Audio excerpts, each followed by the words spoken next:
सुद्धा टेन्स कठीण जातात? मग हा व्हिडिओ तुमच्या करताच आहे.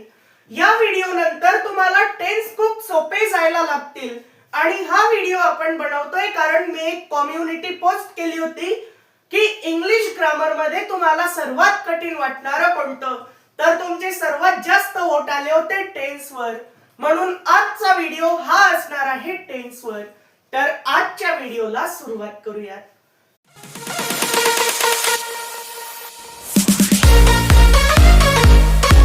आता आपण समजूयात की टेन्सेस असतात काय. तर टेन्स म्हणजे असं एक ग्रामर आहे जे आपल्याला वेळ सांगतं, त्या कामाची वेळ सांगतं, ते काम पूर्ण झालेलं आहे का अपूर्ण राहिलेलं आहे हे सुद्धा टेन्स आपल्याला सांगत असतात. म्हणजेच त्या कामाची वेळ सांगतात, म्हणजेच टेन्स आपल्याला सांगतात टाइम. आणि ते काम केव्हा होतंय हे सुद्धा टेन्स आपल्याला सांगतात, म्हणजेच टेन्स आपल्याला सांगतात अजून तर वर्क. म्हणजेच टेन्स आपल्याला काय काय सांगतात तर टाइम आणि वर्क हे टेन्स आपल्याला सांगत असतात. टेन्सच्या 3 टाइप्स असतात. टेन्सच्या किती टाइप्स असतात तर 3 टाइप्स असतात. तर या टाइप्स आपण इथे लिहून घेऊ. आता टेन्सच्या टाइप्स, पहिली म्हणजे प्रेझेंट टेन्स असते. Present tense.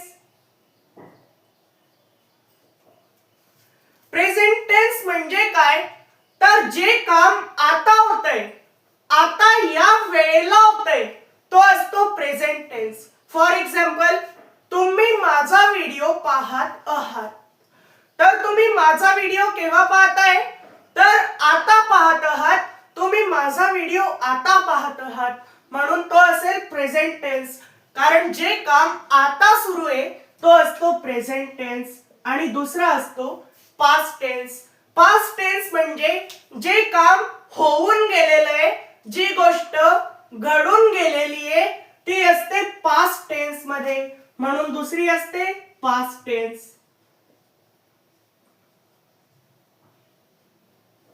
फॉर एक्झाम्पल, तुम्ही काल माझा व्हिडिओ बघितला होता. केव्हा बघितला होता काल.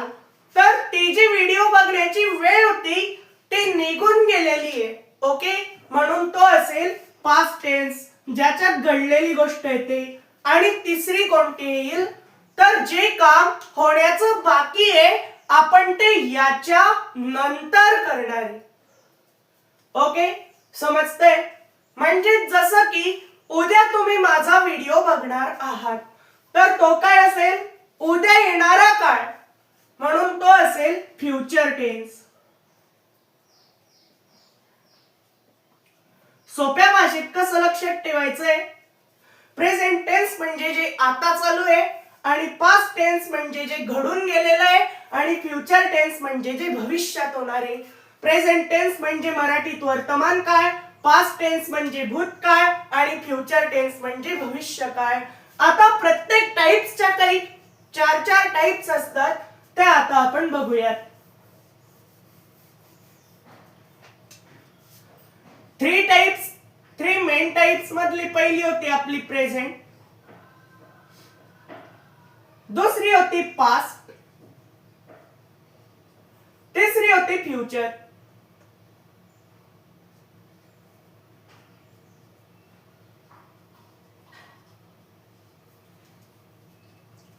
ह्या टाइप्स लिहून घ्या मी ज्या तुम्हाला पहिले दिल्या होत्या. Present, past, future. आता प्रेझेंट टेन्स मध्ये सर्वात पहिली येणारी टाइप्स म्हणजे प्रेझेंट, पास्ट, फ्युचर. तर प्रेझेंट टेन्स मध्ये सर्वात पहिली येणारी टाइप्स म्हणजे जी की असते इंडेफिनिट. काय असते तर इंडेफिनिट. इंडेफिनिटचा मराठीत अर्थ होतो अनिश्चित. जे निश्चित नसतं ते येतं इंडेफिनिट मध्ये, आणि जे काम अपूर्ण असतं, काम चालू आहे पण ते अपूर्ण आहे. माझा व्हिडिओ बनतोय पण बनलेला नाहीये, तुम्ही अभ्यास करताय पण तो झालेला नाहीये, या गोष्टी येतात कंटिन्युअस मध्ये.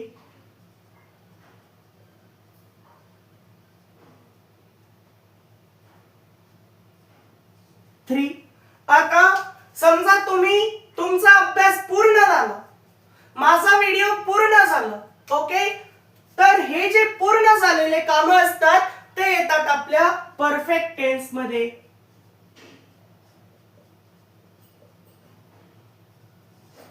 आणि 4th नंबरची टाइप म्हणजे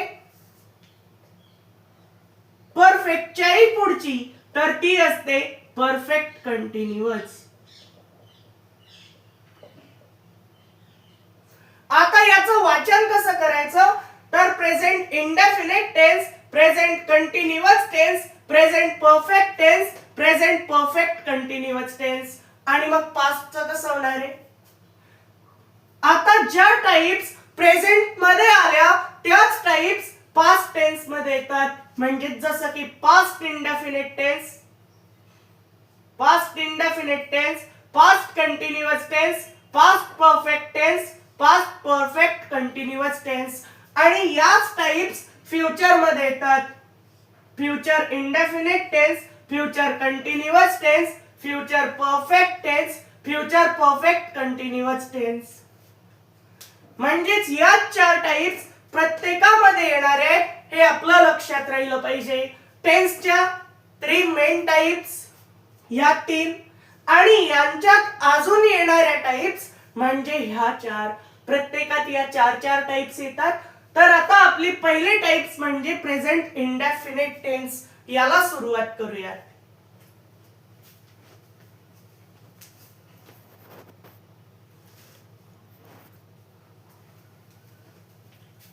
तर आता आपली प्रेझेंट टेन्सची पहिली टाइप्स प्रेझेंट इंडेफिनिट टेन्स. प्रत्येक टेन्स शिकायला आपल्याला हे लक्षात ठेवायचंय, subject plus verb plus object. हे बऱ्याच जणांना माहिती सुद्धा असेल. तर यस म्हणजे सब्जेक्ट, व्ही म्हणजे वर्ब आणि ओ म्हणजे ऑब्जेक्ट. ओके, अशा प्रकारे तयार होतं subject plus verb plus object. याचा अर्थ नोटबुक मध्ये लिहून घ्या, माहिती नसतील, लक्षात राहत नसतील तर. सब्जेक्ट, व्ही म्हणजे वर्ब, ओ म्हणजे ऑब्जेक्ट. सब्जेक्ट म्हणजे कर्ता, वर्ब म्हणजे क्रियापद आणि ऑब्जेक्ट म्हणजे कर्म. याच्यावर एक्झाम्पल घेतलं, समजा सचिन प्लेज क्रिकेट.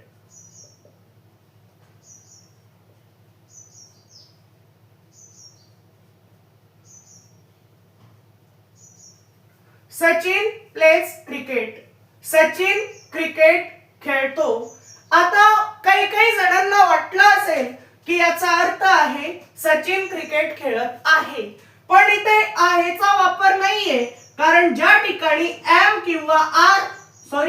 किंवा इज किंवा आर वापरला जातो, या तिघांपैकी एक वापरला जातो, तिथेच आहेचा वापर होतो. मग आता सचिन प्लेज क्रिकेट याच्यात एम इज आर दिसतोय का, तर नाही दिसत आहे. मग सचिन प्लेज क्रिकेट म्हणजेच सचिन क्रिकेट खेळतो. तर आता खेळणारा कोण आहे, ते काम करणारा कोण आहे, ते याच्यासाठी डिपेंड करतं. म्हणजेच Sachin pledge cricket, Sachin cricket खेळतो, तर खेळणारा कोण आहे, तर सचिन आहे, म्हणून तो असेल सब्जेक्ट. म्हणजे जो ते काम करतोय तो असेल सब्जेक्ट प्लस प्लेज. प्लेज म्हणजे क्रिया, खेळणं, झोपणं, हसणं, या सगळ्या काय असतात, तर क्रिया असतात. तर प्लेज म्हणून हे असेल वर्ब प्लस तो जी क्रिया करतोय खेळण्याची, ते ठीक आहे, खेळण्याची क्रिया करतोय, खेळण्याची क्रिया करतोय, पण त्या खेळाच्या क्रियेचं नाव काय, तो जे खेळतोय त्याचं नाव काय, ते डिपेंड करतंय इथे. म्हणजेच तो असेल ऑब्जेक्ट. म्हणजेच हा आला subject plus verb plus object. अशा प्रकारे इथे तयार होतोय. हेच सुद्धा प्रेझेंट इंडेफिनिट टेन्सचं एक्झाम्पल आहे. मग आता इथे काही मी एक्झाम्पल देतो.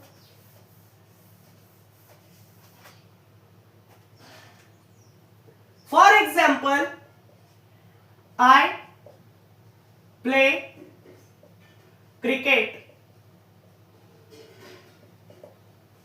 आय प्ले क्रिकेट म्हणजे मी क्रिकेट खेळतो, याच्यात एम इज आर चा वापर होणार नाही. Don't use am is are. याच्यात एम इज आर चा वापर होणार नाही. कारण मी क्रिकेट खेळतो, पण केव्हा खेळतोय हे त्याच्यात सांगितलं जात नाही. म्हणजे केव्हा खेळतोय हे सांगितलं नाहीये, म्हणून ते निश्चित नाहीये, म्हणून तो असेल इंडेफिनिट. म्हणजेच ते असतील अनिश्चित काळ. Okay. Example 2. You play cricket. You play cricket. Example 3. She play kho kho. अशा प्रकारचे जे एक्झाम्पल असतात ते येतात प्रेझेंट इंडेफिनिट टेन्स मध्ये. ओके. आपल्याला एवढं माहितीये, I play cricket, you play cricket, she play kho kho, हे सगळे कशात येत आहेत तर प्रेझेंट इंडेफिनिट मध्ये. Example 4. He plays. He play. इथे प्लेज करून टाकू आपण. He plays, she plays, you pledge, I pledge cricket. Okay. अशा प्रकारचे एक्झाम्पल याच्यात येणार आहे. मग आता इथे काय करायचंय तर यस ने वापरायचं आहे आपल्याला. ओके. यस वापरायचा नाहीये, म्हणून बरेच जण काय करतात तर इथे यस वापरतात. तसं करायचं नाहीये. ओके. म्हणून इथे एकही यसचा वापर होणार नाहीये. एवढं क्लिअर झालं.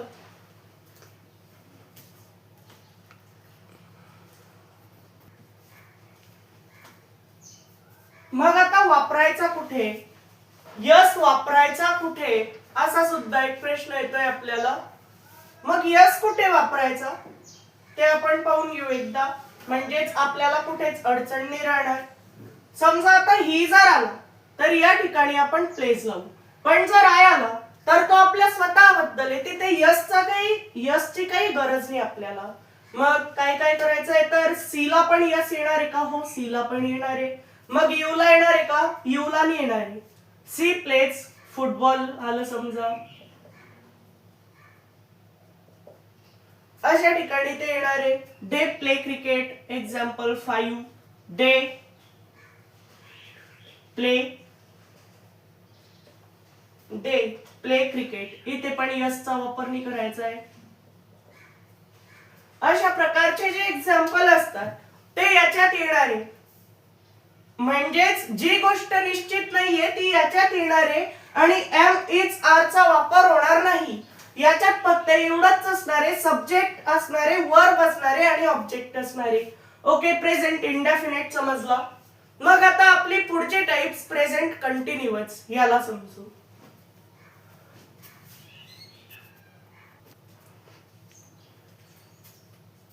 आता प्रेझेंट कंटिन्युअस मध्ये कर्ता असेल, सब्जेक्ट प्लस, हा मी काय देतोय तुम्हाला फॉर्म्युला देतोय. इथे एकदा फॉर्म्युला नाव टाकून घेतो.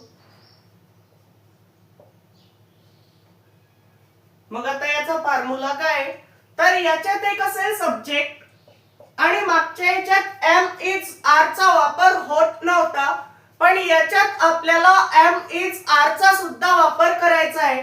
म्हणजे subject plus am is are अशा प्रकारे तयार करता येईल फॉर्म्युला. प्लस वर्ब वापरायचंय आणि याच्यात आयएनजी चा सुद्धा आपल्याला वापर करायचा आहे. म्हणजेच प्लस आयएनजी आणि त्याच्या पुढे ऑब्जेक्ट. हा याचा फॉर्म्युला आहे. Subject plus am is are plus verb plus ING plus object. समजा मला म्हणायचंय, एक्झाम्पल कसं येईल मग आता याचं. समजा मला म्हणायचंय मुले मैदानावर खेळत आहेत, तर द चिल्ड्रन आर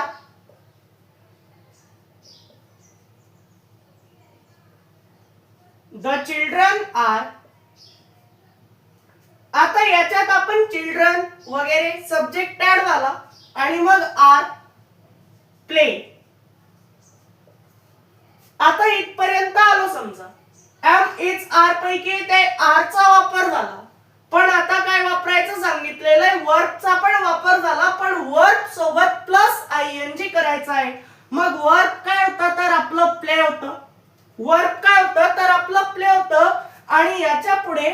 वर्ब सोबतच ING घ्यायचा सांगितलेला आहे, म्हणून प्ले सोबत प्लस करू ING, तर इक्वल टू काय झालं तर प्लेइंग.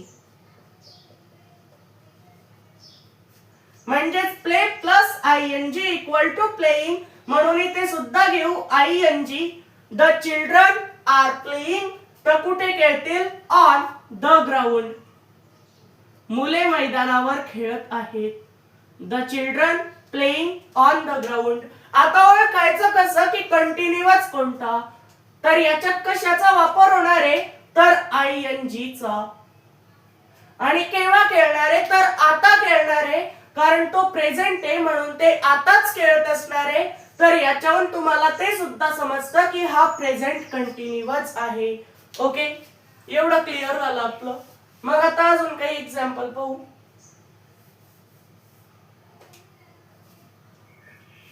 माय फादर.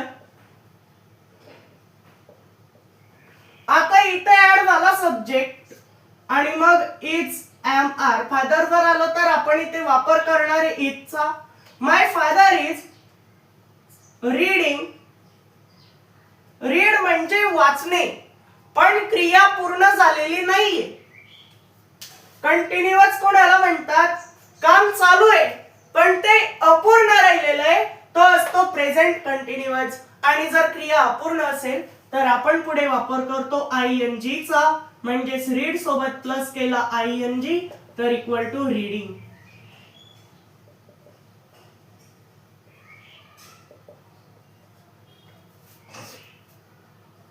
अ न्यूजपेपर. म्हणजेच आता the children are playing on the ground. मुले मैदानावर खेळत आहेत, पण त्यांचं खेळणं पूर्ण झालेलं आहे का? त्यांचं खेळणं पूर्ण झालेलं नाहीये. त्यांचं जे काम चालू आहे ते पूर्ण झालेलं नाहीये, म्हणून हा कंटिन्युअस असेल, म्हणजेच प्रेझेंट कंटिन्युअस टेन्स असेल. आणि पुढचं my father is reading a newspaper.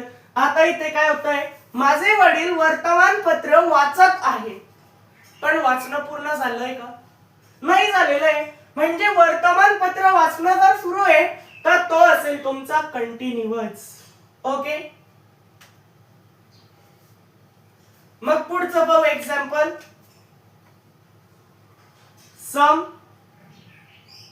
Birds. Some birds are flying in the sky.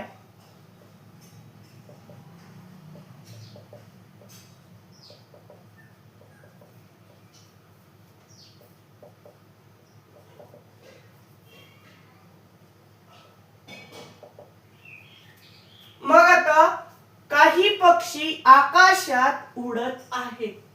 काही पक्षी आकाशात उडत आहेत, पण ते अजून जमिनीवर आले का? त्यांचं ते काम पूर्ण झालं का? नाही झालं, म्हणून ते काय असेल तर प्रेझेंट कंटिन्युअस. ओके, मग एक अजून एक्झाम्पल बघू. She is driving a car. म्हणजेच ते कार चालवत आहे. ते काय करते, कार चालवते, पण कार चालवणं पूर्ण झालेलं नाहीये. कार चालवणं पूर्ण झालेलं नाहीये, म्हणून तो असेल present continuous tense. Okay, example 5 काय घेता येईल. You are learning English. You are learning English.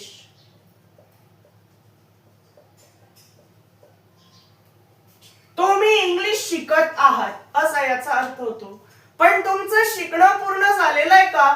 तुमचं इंग्लिश पूर्ण झालेलं नाहीये, तर त्या गोष्टीवर तुमचं काम सुरू आहे, म्हणून तो असेल प्रेझेंट कंटिन्युअस टेन्स. म्हणजेच काम चालू आहे पण अपूर्ण राहिलेलं आहे, त्याला आपण म्हणतो प्रेझेंट कंटिन्युअस टेन्स. जर तुम्हाला कोणी विचारलं प्रेझेंट कंटिन्युअसचा मराठी अर्थ काय आहे, तर काय सांगायचं, त्याचा मराठी अर्थ चालू वर्तमान काळ. चालू वर्तमान काळ. काही जण चालू वर्तमान काळ म्हणतात. पहिला अर्थ हा झाला एक. जर हा सांगायचा नसला तर तुम्ही अजून एक दुसरा अर्थ सांगू शकता, तो आहे अपूर्ण वर्तमान काळ. अपूर्ण वर्तमान काळ. आणि मग प्रेझेंटचा मराठी अर्थ काय? सॉरी, सिंपल प्रेझेंट टेन्सचा तर साधा वर्तमान काळ असा त्याचा अर्थ आहे simple present टेन्सचा.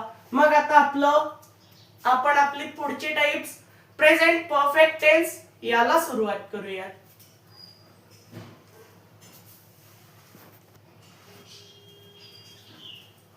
Present perfect tense म्हणजेच त्याच्यात सर्व कामं पूर्ण झालेली असतात, तो असतो प्रेझेंट परफेक्ट टेन्स. मग आता याचा फॉर्म्युला काय?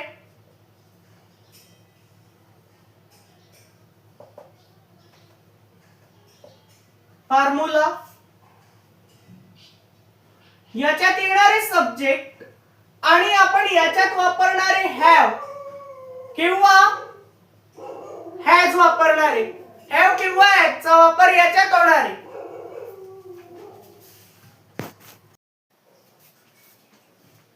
म्हणजेच हॅव किंवा हॅज यांच्यापैकी याच्यात एक वापरायचा आहे. Subject plus have has. आणि मग याच्यानंतर आपल्याला वापर करायचा आहे वर्बचा आणि मग त्याच्यानंतर वापरायचा आहे ऑब्जेक्ट. याच्यात आयएनजी चा वापर होणार नाही कारण काम पूर्ण झालेलं असणार आहे. मग आता एक्झाम्पल. याचं मराठीत नाव काय? तर पूर्ण वर्तमान काळ. मग आता याचं एक्झाम्पल काय? I have completed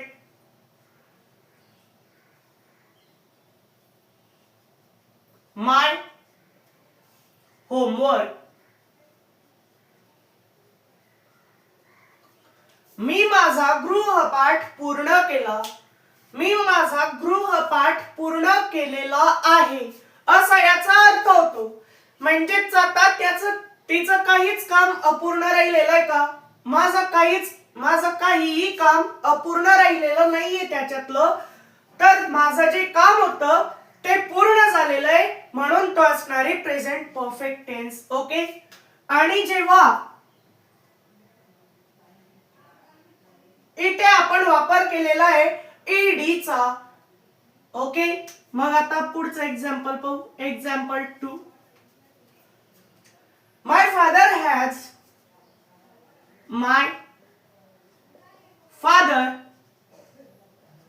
has left the my father has just left for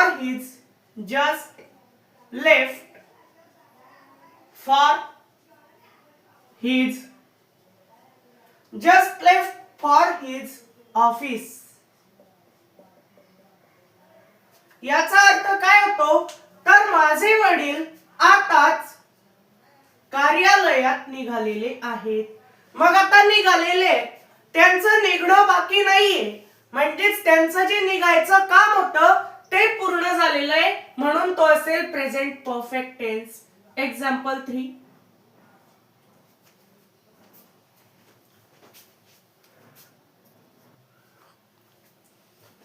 आता example 3. The train has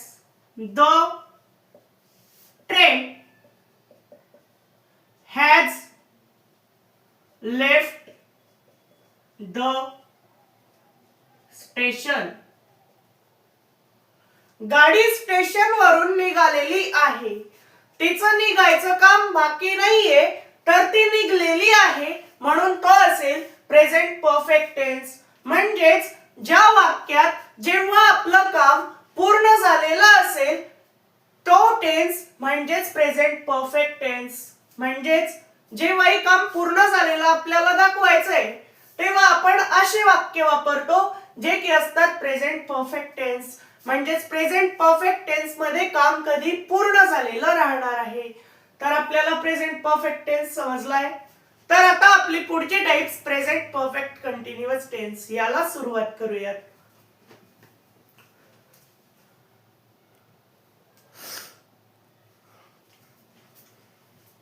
present perfect tense, तर याचा फॉर्म्युला काय आहे? आता याचा फॉर्म्युला काय आहे? तर subject plus have, has plus been. आता याच्यात बीन कंपल्सरी वापरला जाणार आहे. हॅव हॅज या दोघांपैकी एक वापरला जाईल आणि त्याच्या पुढे बीन कंपल्सरी वापरला जाईल. प्लस वर्ब प्लस त्याच्यात ऍड करायचा आयएनजी, जिथे पण कंटिन्युअस आलेलं आहे तिथे आयएनजी चा वापर होतो आणि मग प्लस यानंतर ऑब्जेक्ट. म्हणजेच फॉर्म्युला तयार झाला. Subject plus have has plus been plus verb plus ING plus object. याच्यात बीन असेल हे पहिलं प्रूफ आहे. मग आता याचे वाक्य कसे असतील? For example Sachin has been playing cricket, been playing cricket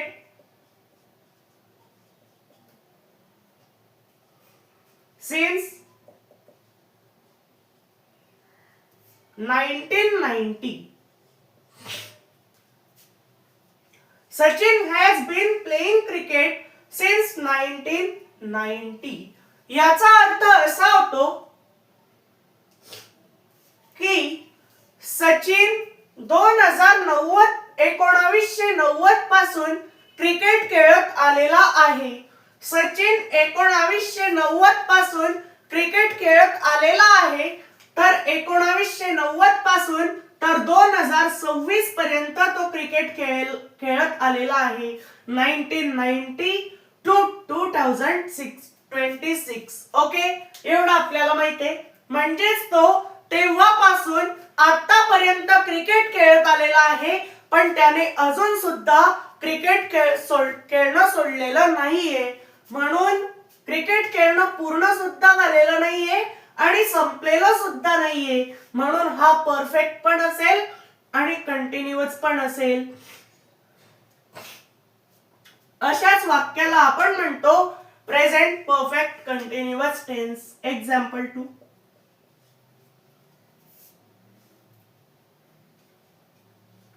I have been teaching English. I have. आता याच्यात प्रूफ काय आलं? तर have has याच्यापैकी वापर झाला हॅजचा, जो की झाला दुसऱ्या नंबरला. या दोघांचा वापर, दोघांपैकी एक हा दुसऱ्या नंबरलाच होणार आहे. आणि मग त्याच्या पुढे ह्या शब्दाचा वापर होणार आहे जो आहे बीन, आणि मग वर्ब आला प्लेइंग, आणि मग इथे वापरला आयएनजी, आणि मग आला हा ऑब्जेक्ट. ऑब्जेक्ट इथे आला, हा होता ऑब्जेक्ट.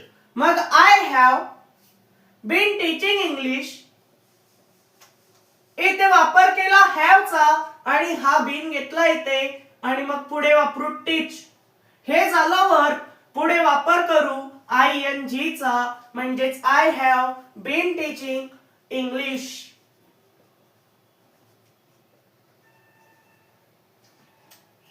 In this school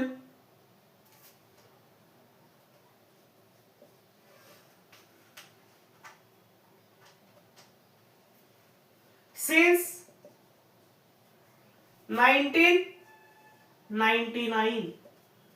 म्हणजेच मी या शाळेत 1999 पासून इंग्लिश शिकवत आलेला आहे. तर केव्हापासून आलेला आहे? तर 1990 पासून आलेला आहे. म्हणून तेव्हापासून ते आतापर्यंत शिकवणं सोडलेलं नाहीये. म्हणून हा असेल परफेक्ट पण झाला आणि कंटिन्युअस पण झाला. म्हणून हा टेन्स झाला present perfect continuous tense. Okay, आता आपलं प्रेझेंट परफेक्ट कंटिन्युअस सुद्धा ही टाइप सुद्धा पूर्ण झालेली आहे. आता आपली प्रेझेंट टेन्स ही टाइप संपलेली आहे. तर आपली टेन्सची मुख्य पुढची टाइप्स पास्ट टेन्स, याला सुरुवात करूयात.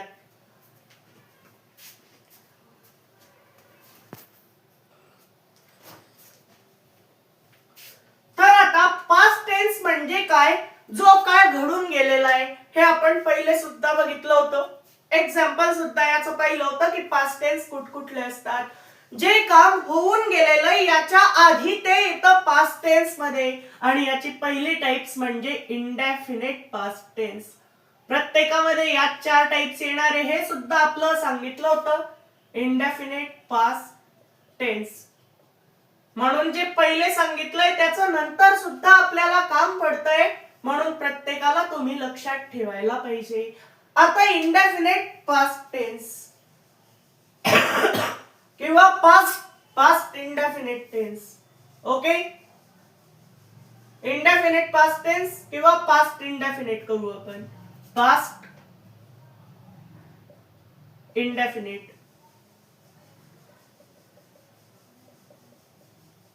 आता या टेन्सचा फॉर्म्युला काय, subject plus verb two plus object, एवढाच फॉर्म्युला आहे.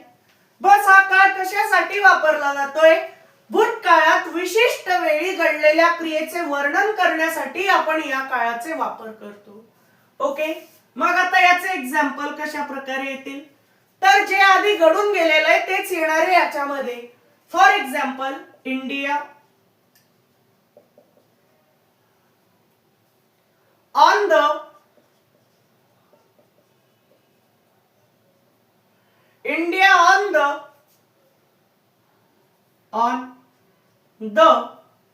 cricket World Cup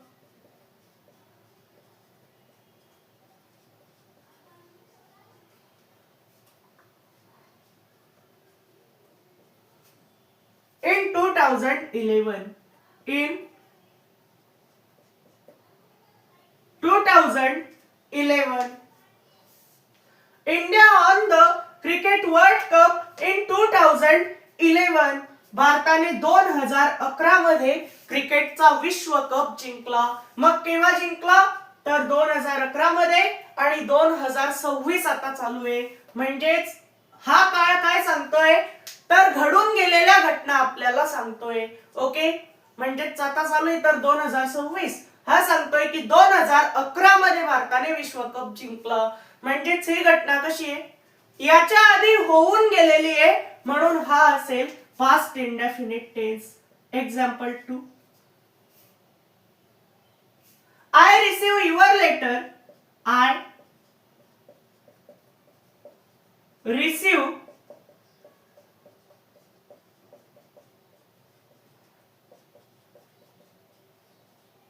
your letter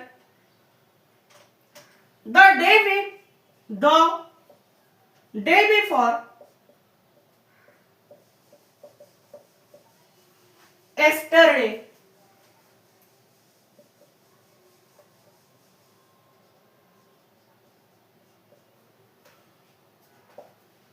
म्हणजेच मला परवा तुझे पत्र मिळाले. पत्र केव्हा मिळालं, तर परवा मिळालं. म्हणजेच ही घटना काय आहे, तर घडून गेलेली आहे. परवाच्या दिवशी ही घटना घडून गेलेली आहे, म्हणून हा असेल past indefinite tense. Example 3,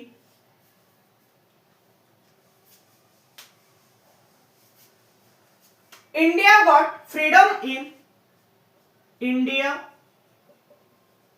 got freedom in 1947. म्हणजेच भारताला 1947 मध्ये स्वातंत्र्य मिळाले. केव्हा, तर हा काळ घडून गेलेला आहे, म्हणून हा असेल past indefinite tense. Okay, past indefinite tense आता आपले चांगल्या प्रकारे क्लिअर झालेले आहेत. तर आपली पुढची टाइप्स पास्ट कंटिन्युअस टेन्स, याला सुरुवात करूयात.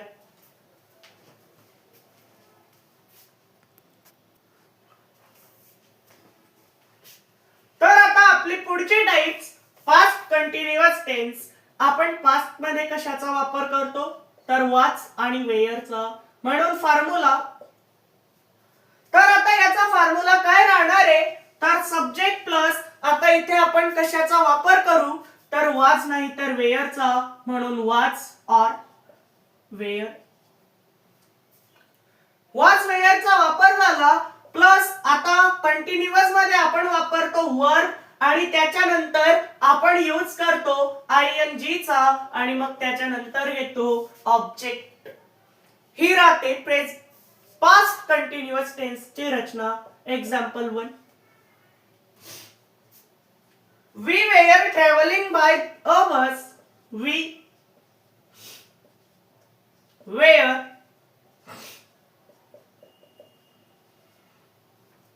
traveling by a bus. This time yesterday. म्हणजेच आम्ही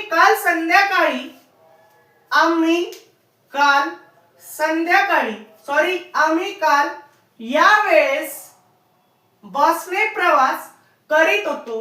म्हणजेच बसने प्रवास चालू तर होता पण तो प्रवास पूर्ण झालेला नव्हता, म्हणूनच आपण इथे वापर केलेला आहे आयएनजी चा. तो प्रवास पूर्ण नसल्यामुळे आणि तो काल होत असल्यामुळे, तो प्रवास घडून गेलेला असल्यामुळे तो असेल पास्ट टेन्स. आणि तो प्रवास पूर्ण झालेला आहे असं सांगितलेलं नसल्यामुळे तो असेल कंटिन्युअस. म्हणजेच अशाच प्रकारे तयार झाला past continuous tense. Example 2.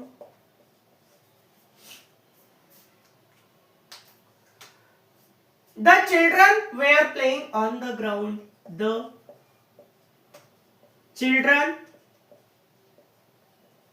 on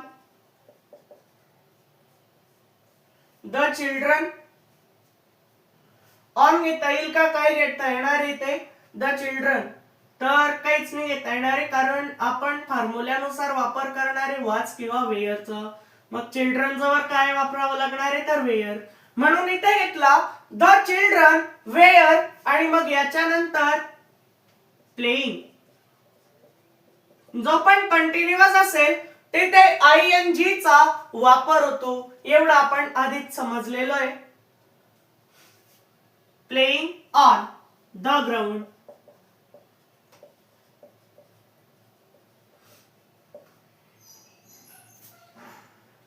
the children were playing on the ground याचा अर्थ काय झाला तर मुले मैदानावर खेळत होती. मुले मैदानावर खेळत होती. होती आलं म्हणजे आता खेळत नाहीये. आहे आलं म्हणजे ती क्रिया आता चालू आहे. पण होती आलं म्हणजे ते घडून गेलेलं आहे. म्हणून हा असेल कंटिन्युअस. ओके, एवढं क्लिअर होतंय आपलं. The children were playing on the ground. Example 3. The farmers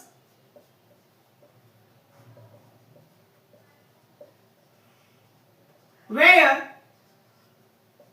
working in their fields.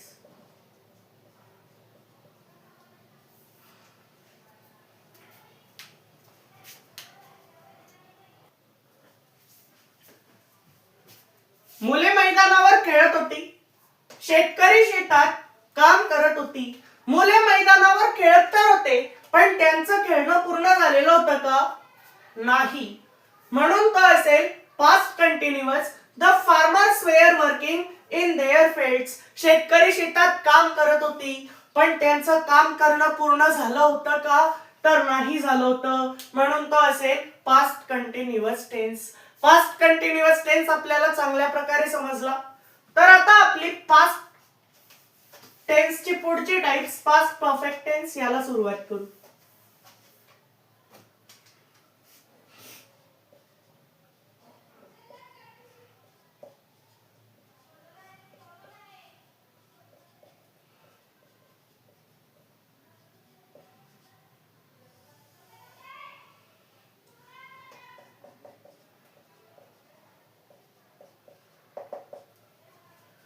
तर याचा फॉर्म्युला काय आहे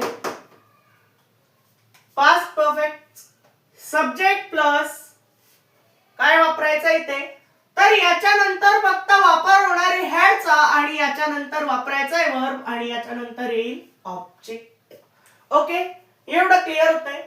म्हणजेच याच्यात फक्त एवढंच आहे. आणि पास्ट मध्ये सुद्धा काय होणार आहे, तर हे काम पूर्ण झालेली असणार आहे. Example 1,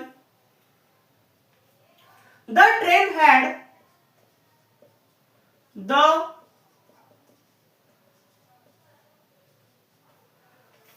had left the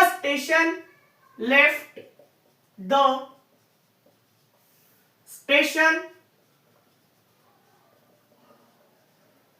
The train had left the station before we reached there. Before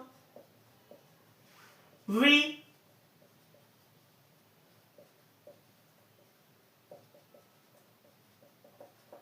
reached there. याचा अर्थ काय झाला?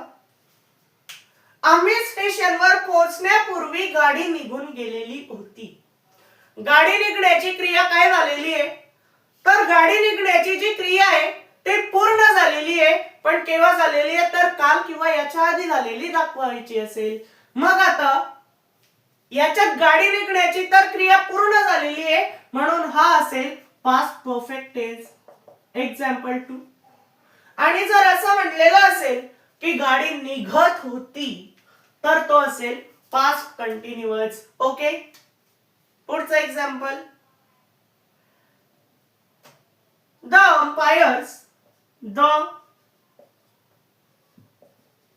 umpires had started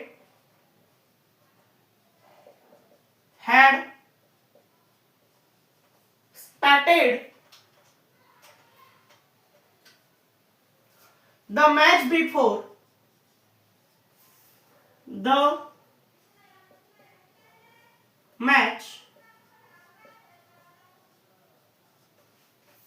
before we reached there. Before we reach the ground. We reach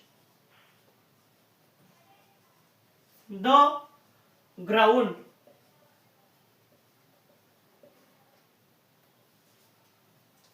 Match before. The umpires had started the match before we reached the ground. याचा अर्थ काय झाला? आम्ही मैदानावर पोहोचण्यापूर्वी पंचांनी सामना सुरू केलेला होता. ती क्रिया पूर्ण झालेली होती, म्हणून हा असेल past perfect continuous tense. Okay, past perfect सुद्धा समजला. तर आता आपली पास्ट टेन्सची पुढची टाइप्स पास्ट कंटिन्युअस टेन्स याला सुरुवात करूयात. पास्ट परफेक्ट कंटिन्युअस टेन्स याला सुरुवात करूयात.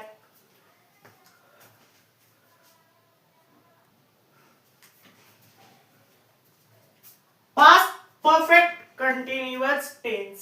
ओके, मग आता याचा फॉर्म्युला काय?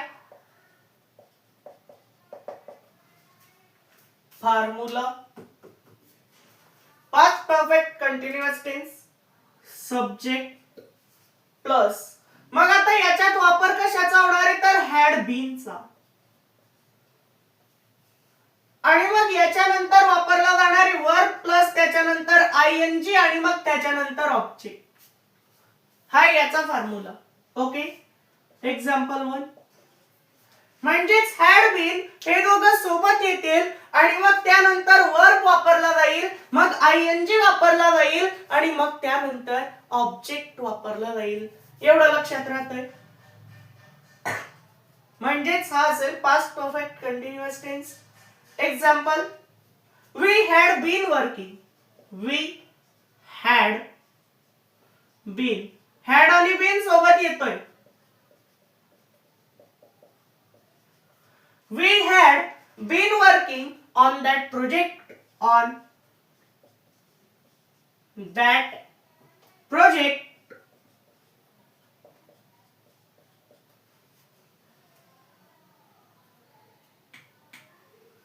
for 2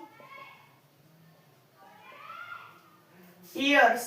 आम्ही त्या प्रकल्पावर 2 वर्षांपासून काम करीत आलेलो होतो. हा काळ कशासाठी वापरला जातो? तर भूतकाळाच्या विशिष्ट वेळेपूर्वी एखादी क्रिया घडून गेलेली असते अशी रचना करण्यासाठी या काळाचा वापर आपण करत असतो.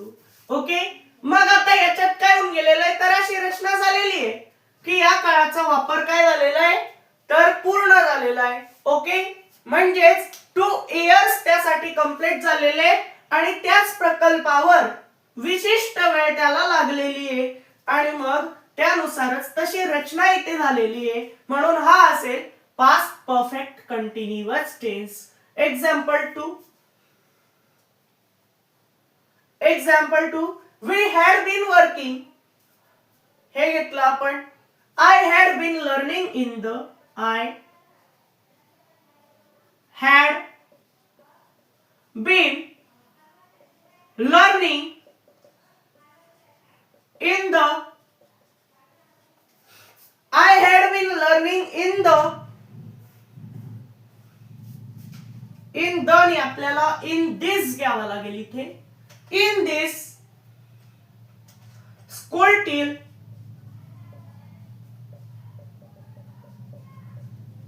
1990. याचा अर्थ काय झाला? मी या शाळेत 1990 पर्यंत शिकत आलेलो होतो. आता भूतकाळातली काय झाली, तर एक विशिष्ट घटना झाली, म्हणून हा असेल पास्ट परफेक्ट कंटिन्युअस टेन्स. तर आता आपला पास्ट टेन्स सुद्धा क्लिअर झाला. तर मेन टाइप्स पैकी टेन्सच्या 2 टाइप्स आपण पूर्ण केल्या. तर आता आपली मुख्य टाइप्स पैकी तिसरी टाइप्स फ्युचर टेन्स याला सुरुवात करू.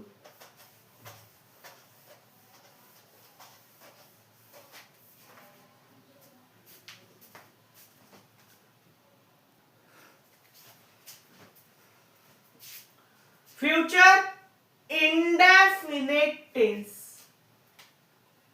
फ्युचर इंडेफिनिट टेन्स हा कशासाठी वापरला जातो? फ्युचर टेन्स कशासाठी वापरला जातो हे आपण बघितलंय. जे काम याच्या नंतर होणार आहे, उद्या असो, याच्या 2 वर्षांनंतर असो किंवा केव्हाही असो, तर तो असेल फ्युचर टेन्स. मग आता फ्युचर टेन्सची पहिली टाइप्स फ्युचर इंडेफिनिट टेन्स. याचा फॉर्म्युला पाहू आता आपण.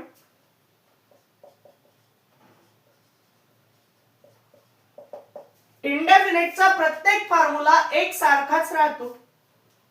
त्या दोन्ही काळांमध्ये एक सारखाच होता, पण आपण फ्युचर मध्ये काय वापरतो, तर शाल किंवा विल, म्हणून शाल और विल. एवढं झालं आपलं. Plus verb 1 plus object. हा झाला याचा फॉर्म्युला. मग आता याचे एक्झाम्पल पाहू. I shall take part. I shall take part in that competition.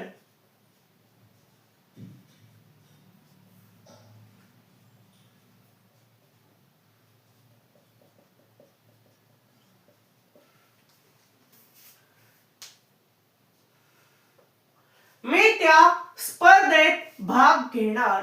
याचा अर्थ होतो मी त्या स्पर्धेत भाग घेणार. याच्यात हे दिलेलं आहे का मी उद्या घेणार आहे का परवा घेणार आहे, केव्हा घेणार आहे हे त्याच्यात दिलेलं नाहीये, पण त्याच्यात असं म्हटलेलं आहे की मी त्या स्पर्धेत भाग घेणार. केव्हा घेणार हे निश्चित नाहीये, म्हणून हा असेल इंडेफिनिट टेन्स. पण घेणार तर केव्हा घेणार आहे, तर याच्या पुढे असेल ती स्पर्धा केव्हा तरी, म्हणून तो असेल future indefinite tense. Example 2, I shall completed my work by tomorrow. I shall completed. आणि इथे कोणत्या स्पर्धेत भाग घेणार ते दिलेलं नाहीये, म्हणून तो फ्युचर इंडेफिनिट टेन्स असेल. हा टेन्स कुठे वापरला जातो? ओके, मग पुढचं आहे I completed my work by tomorrow.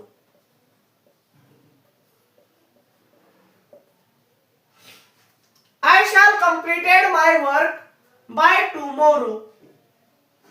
मी उद्यापर्यंत माझे काम पूर्ण करीन, पण कोणतं काम पूर्ण करेल हे सांगितलेलं नाहीये, म्हणून तो काय असेल तर अनिश्चित आहे, म्हणून तो असेल future indefinite tense. Future indefinite tense ची टाइप्स क्लिअर झाली. तर आता आपली पुढची टाइप्स फ्युचर कंटिन्युअस टेन्स येईल पाहू. Future continuous.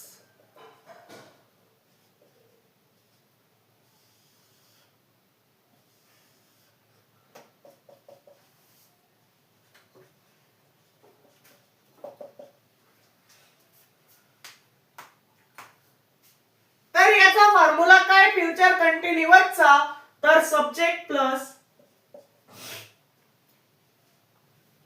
shall will plus be plus कोणामध्ये काय वापरला जातो हे लक्षात ठेवायचं आहे आपल्याला. V plus verb plus ING plus object, हा झाला याचा फॉर्म्युला. मग आता याचं एक्झाम्पल पाहू. Example 1, we shall be traveling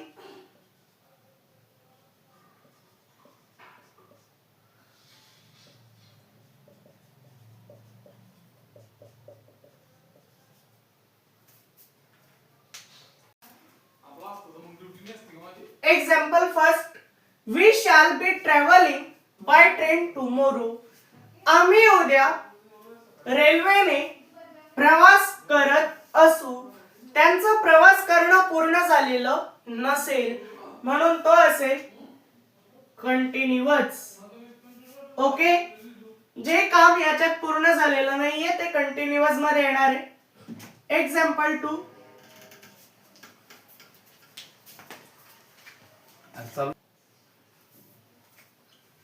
okay. मग पुढचे farmers will be working in their fields, म्हणजे शेतकरी त्यांच्या शेतात काम करत असतील पण त्यांचं काम पूर्ण झालेलं नसेल, म्हणून तो असेल फ्युचर कंटिन्युअस. म्हणजेच कंटिन्युअस म्हणजे फ्युचर कंटिन्युअस म्हणजे काम याच्या नंतर सुरुवात होईल कामाला पण ते पूर्ण झालेलं नसेल. मग आता आपली पुढची टाइप्स फ्युचर परफेक्ट टेन्स. तर आता आपली पुढची टाइप्स फ्युचर परफेक्ट टेन्स. याचा फॉर्म्युला काय?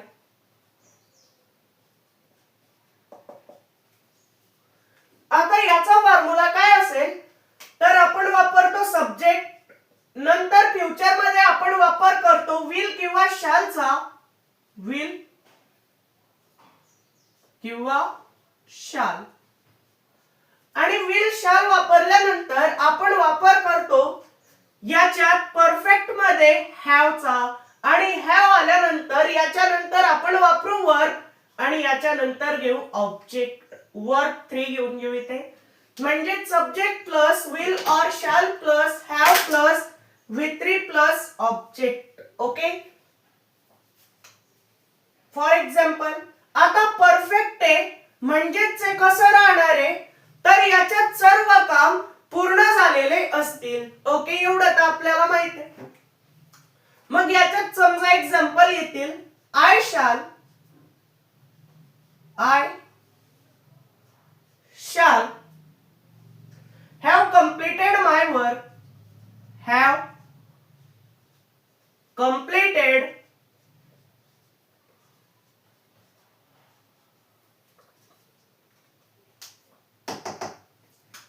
my work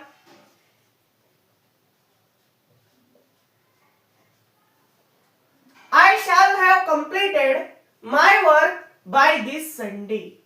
By this Sunday. याचा अर्थ काय होतो तर मी या रविवार पर्यंत माझं सर्व काम पूर्ण केलेलं असेल. म्हणजेच रविवारी काय असेल तर त्याचं काम पूर्ण झालेलं असणार आहे, आणि जर पूर्ण झालेलं असणारे तर तो असणारे परफेक्ट टेन्स. म्हणजेच आणि केव्हा तर येणाऱ्या रविवारपर्यंत म्हणजेच झालेलं नाहीये तर ते होणारे म्हणून ते येतंय फ्युचर मध्ये आणि पूर्ण झालेलं असणारे म्हणून ते येतंय परफेक्ट मध्ये. म्हणून हा असेल फ्युचर परफेक्ट टेन्स. एक्झाम्पल 1 झालं. आता पाहू example 2. We shall have left this house. We shall have left this house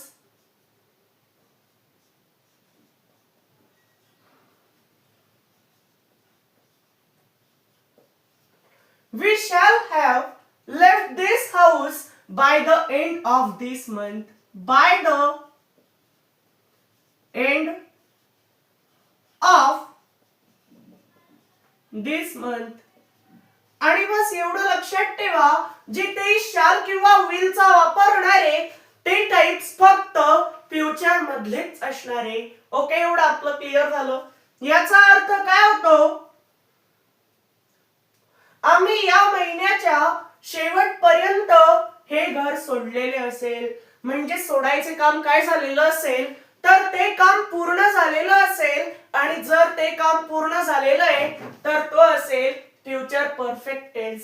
आता आपल्याला फ्युचर परफेक्ट टेन्स ही टाइप समजली तर आपली फ्युचरची पण last type future perfect continuous tense याला सुरुवात करूयात.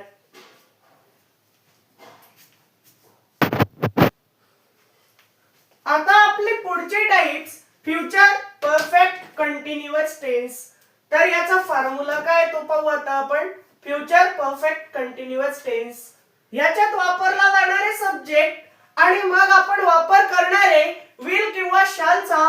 विल किंवा शाल लिहू नाही तर शाल किंवा विल सुद्धा लिहू शकतो.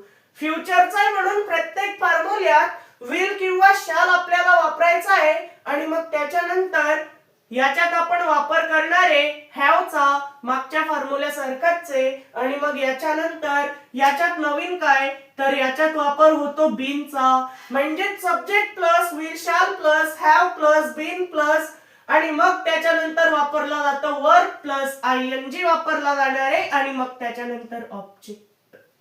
Okay, example. हा काळ कशासाठी वापरला जातो तर भविष्यातील विशिष्ट कालावधीपर्यंत एखादी क्रिया किंवा कृती सुरू असेल अशी रचना करण्यासाठी आपण या काळाचा काय करतो उपयोग करतो. पूर्णही झालेली नाहीये आणि संपलेली नाहीये किंवा संपणारही नाहीये. ओके, एक्झाम्पल मागच्या सारखंच आहे. Sachin will have been. Present मध्ये सगळ्या 4 टाइप्सचं एक्सप्लेनेशन आपण चांगल्या प्रकारे केलेलं आहे म्हणून इथे थोडं पटापट घेऊ. आता वर्बनी वापरायचा सांगितलेला आहे डायरेक्ट शाल किंवा विलचा. याच्यासोबत वापर करावा लागणार आहे विलचा. Sachin will have been. इथे सांगितलंय हॅव म्हणून हॅव आणि मग पुढे दिलेला आहे बीन म्हणून इथे घेऊ बीन. मग आता आपल्याला काय वापरायचा आहे वर्ब तर तो वापरू खेळण्याचा. म्हणजेच काय वापरता येणार आहे तर प्लेइंग. म्हणजेच Sachin will have been playing cricket till the next word. Cricket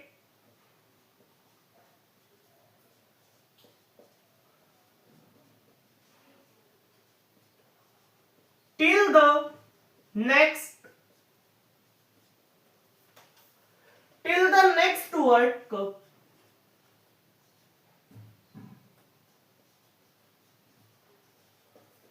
याचा अर्थ काय होतो तर सचिन पुढील विश्वकपापर्यंत क्रिकेट खेळत आलेला असेल. ओके, म्हणजेच तो काय असेल तर क्रिकेट विश्वकपापर्यंत क्रिकेट खेळत आलेला असेल, अजून आलेला नाहीये. म्हणजेच ही क्रिया काय असणार आहे तर तोपर्यंत सुरू असणार आहे म्हणून हा काय आहे तर फ्युचर परफेक्ट कंटिन्युअस टेन्स. ही आपली टेन्सची लास्ट टाइप सुद्धा संपली आणि सर्व टेन्स आपण एकाच व्हिडिओ मध्ये कंप्लीट केलेले आहेत।